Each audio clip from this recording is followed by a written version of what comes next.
대한민국 역사상 최강의 스쿼드라고 불리던 아시안컵 축구대표팀은 클린스만이라는 역대급 무능력의 감독으로 인해 우승은커녕 4강에서 그 여정을 종료하고 말았다. 반드시 대한민국 축구협회는 클린스만 감독 선임에 대한 책임을 져야 할 것이며 클린스만은 연봉 30억을 모두 반납하고 감독직에서 자진 사퇴해야 한다. 지난 16강 사우디전과 8강 호주전에서 기적같은 연장시간 역전승을 일궈낸 자랑스러운 우리 대한민국 국가대표팀이었습니다.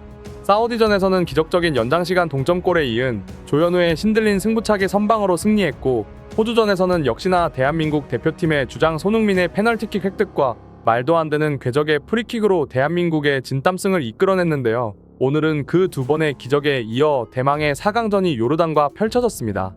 카타르의 알라이안 빈 알리 스타디움에서 요르단과 펼쳐진 준결승에서 매우 암울한 경기력을 보여줬는데요. 카드 경고 누적에 따른 김민재의 부재가 아쉬웠지만 요르단과 훌륭한 승부를 치러냈습니다. 오늘은 요르단전 대한민국 선수들의 주요 장면과 그에 따른 전세계 축구 전문가들의 놀라운 반응에 대해 글로벌 사커에서 자세하게 알려드리겠습니다. 대한민국 선수들의 힘찬 애국과 재창과 함께 시작된 전반전 경기, 허무하게 공격 찬스를 날려버립니다. 이어진 상황에서도 경기 초반 요르단의 빠른 페이스가 나왔는데 역시 대한민국의 수문장 조현우의 슈퍼세이브가 나오며 위기를 넘겼습니다. 이날 요르단은 경기 초반부터 유난히 중거리 슛을 난사하는 모습을 보여주었는데요. 계속되는 중거리 슈팅으로 우리 수비진들이 앞으로 튀어나오길 의도적으로 유도하는 전술이었습니다. 대한민국 선수들은 경기 초반 요르단의 강한 압박에 연달아 패스미스 실수를 보여주었는데 생각보다 강한 압박 수준에 당황하는 모습을 보였습니다. 이어서는 중동국가 심판 특유의 어이없는 판정이 나왔는데 손흥민 선수가 샌드위치 수비를 당하며 너무나도 명백한 파울을 당했지만 심판은 노파울 선언을 해버립니다.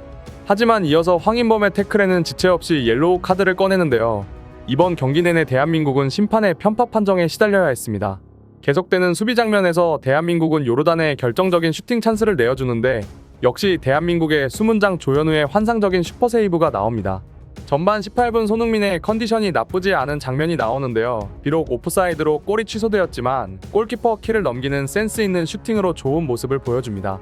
손흥민은 평소 놀라운 스피드로 오프사이드 트랩을 박살내는 움직임을 자주 보여주는데 이날은 요르단의 라인이 생각보다 너무 높았습니다. 이어진 전반 23분 드디어 대한민국의 첫 번째 슈팅이 나오는데요. 서령호 선수가 좋은 개인기로 요르단의 수비수의 혼을 빼놓고 올린 크로스가 우리의 희망 이강인 선수에게 전달되며 발리 슈팅으로 이어졌지만 아쉽게도 홈런 슈팅이 되고 맙니다. 계속되는 요르단의 공격에 대한민국은 위험에 빠지는데요. 역시 조현우 골키퍼의 미친 슈퍼세이브가 폭발하며 김민재가 없어도 우리에겐 조현우가 골대를 지켜주고 있다는 깊은 인상을 심어줍니다. 옐로카드 누적으로 수비수 김민재 한 명이 빠진 대한민국의 수비진이었지만 계속된 패스미스로 요르단에게 결정적인 슈팅 기회를 계속해서 내준 전반전이었는데요. 이날 왼쪽 지역에서 날카로운 모습을 계속 보여준 서령우 선수가 페널티킥을 얻을 뻔했지만 VAR을 확인한 심판에 의해 페널티킥마저 취소당하고 맙니다.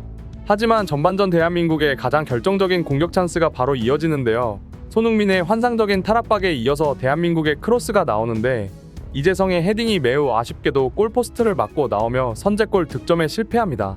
계속해서 공격에는 실패하던 대한민국은 위기 상황을 연달아 맞이하게 되는데 조현우가 얼굴로 슈퍼세이브를 선보이며 대한민국의 실점을 방어해냅니다. 사실상 전반전은 골키퍼 조현우의 스페셜 영상이라고 해도 무방할 만큼 엄청난 슈퍼세이브를 계속해서 보여줬습니다. 김민재가 없는 대한민국의 수비진이 불안한 모습을 보여줄 때마다 마지막 방어진이라고 할 수 있는 조현우만이 대한민국의 무실점을 위해 온몸으로 막아내고 있었습니다. 계속해서 전반전 종료 직전 황인범의 완전 프리한 슈팅 찬스가 나오지만 스텝이 꼬인 나머지 슈팅이 홈런으로 이어지며 대한민국의 전반전은 0대0 소득 없이 끝나고 말았습니다.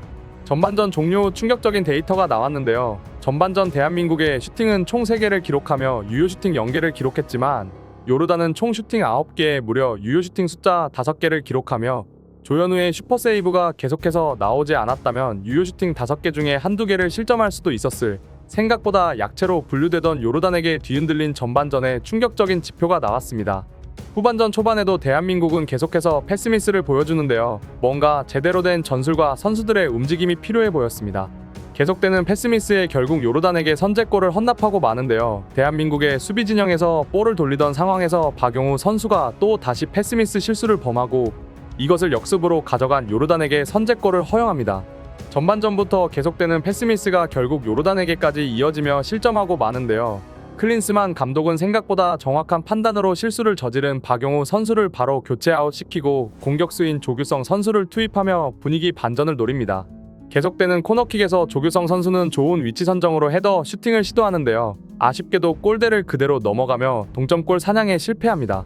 이제부터 요르단은 중동 국가답게 특유의 침대 축구를 시도하는데 별것도 아닌 장면에서 요르단 골키퍼는 드러누워 시간을 끌며 침대 축구에 전형적으로 악질적인 상황을 연출합니다. 또 다른 선수가 바로 드러누우며 지속적으로 침대 축구를 시도하는데 이런 악질적인 모습을 보기 싫어서라도 대한민국은 선제골을 기록했어야 했습니다. 지고 있는 상황에서 공격을 주도했어야 하는 대한민국이었지만 오히려 요르단에게 계속적으로 슈팅 기회를 허용하며 역시나 조현우 골키퍼의 세이브로 추가 실점을 막아냅니다. 정말 조현우 골키퍼가 없었다면 이 경기에 몇 실점을 허용했을지 암담했습니다. 하지만 요르단의 계속된 공격에 결국 추가 실점을 허용하는 대한민국이었습니다. 알타말이라는 요르단 공격수 한 명을 막아내지 못하고 김민재가 없는 대한민국의 수비진이 탈탈 털려버리며 그대로 돌파를 허용, 슈퍼세이브를 연달아 보여주던 조현우 골키퍼마저 막아내지 못하고 추가 실점을 내주며 0대2의 스코어로 2점 차로 경기를 질질 끌려가고 맙니다.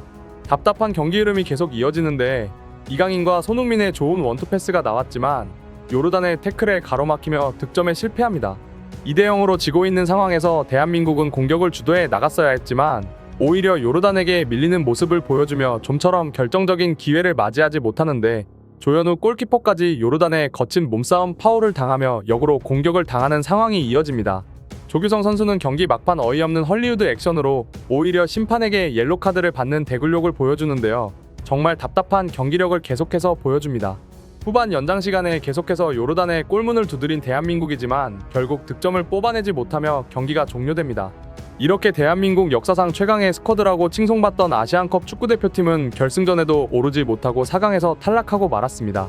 사우디전과 호주전은 이강인, 김민재, 손흥민 등 유럽파 선수들의 엄청난 정신력으로 어떻게든 뚫어내 극적인 승리를 쟁취해냈지만 더 이상 클린스만이라는 무전술, 무능력의 감독은 대한민국의 승리를 만들어내지 못했습니다.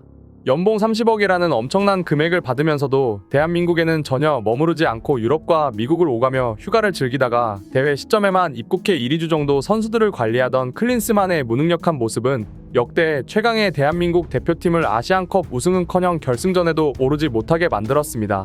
선수들의 면모 한 명 한 명을 돌아본다면 사상 최강이라고 분려될 대표팀 선수들이었지만 그것을 조화롭게 꾸미고 동기부여를 해줬어야 할 감독의 역할이 전무했습니다. 일각에서는 김민재가 없었기 때문에 패배했다는 의견도 있으나 김민재가 없는 상황에서 요르단을 이기지 못한다면 그보다 더 높은 수준의 실력을 가진 이란을 결승전에서 이길 가능성은 더욱 없다는 의견이 팽배합니다. 심지어 이날 조현우 골키퍼가 없었다면 2대0 패배가 아니라 5대0 패배가 나왔어도 이상하지 않을 경기력이었으며 슈팅 숫자에서도 요르단에게 압도적으로 밀리는 경기력이었기 때문에 패배에 대한 핑계를 댈 방법도 전혀 없었으며 그냥 요르단에게 압도적으로 당하는 경기였습니다. 이제라도 대한민국 축구협회는 제대로 된 감독을 다시 물색해 대표팀 감독으로 부임시켜야 하며 연봉 30억을 아무런 노력 없이 공짜로 받으며 감독석이라는 가장 앞자리에 앉아 대한민국의 경기를 직관만 하던 클린스만은 연봉 30억을 모두 대한민국에 반납하고 당장 대표팀 감독직에서 자진 사퇴해야 할 것입니다. 오늘의 소식 이만 마치겠으며 구독과 좋아요는 영상 제작에 큰 힘이 됩니다. 시청해주셔서 감사합니다.